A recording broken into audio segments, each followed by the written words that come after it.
నమస్కారం ఘంటారావానికి స్వాగతం. ముందుగా ప్రధాన అంశాలు. డీప్ టెక్నాలజీలోనూ మెరుగ్గా ఉపాధి అవకాశాలు. P4 విధానంతో ముందుకెళ్తామన్న సీఎం చంద్రబాబు.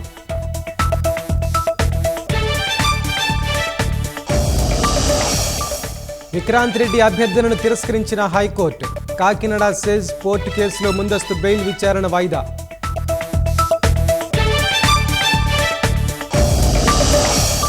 విజయసాయిరెడ్డి నోరదుపులో పెట్టుకోవాలన్న తెలుగుదేశం. చంద్రబాబుపై ఇష్టారీతిన మాట్లాడితే సహించబోమని హెచ్చరిక.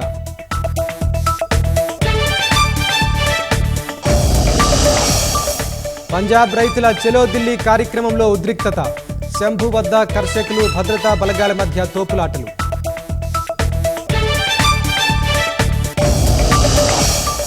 భారత్ను కవ్వించే యత్నం చేసిన బంగ్లాదేశ్ ప్రభుత్వం. సరిహద్దుల్లో TB2 కిల్లర్ డ్రోన్లతో మోహరింపు.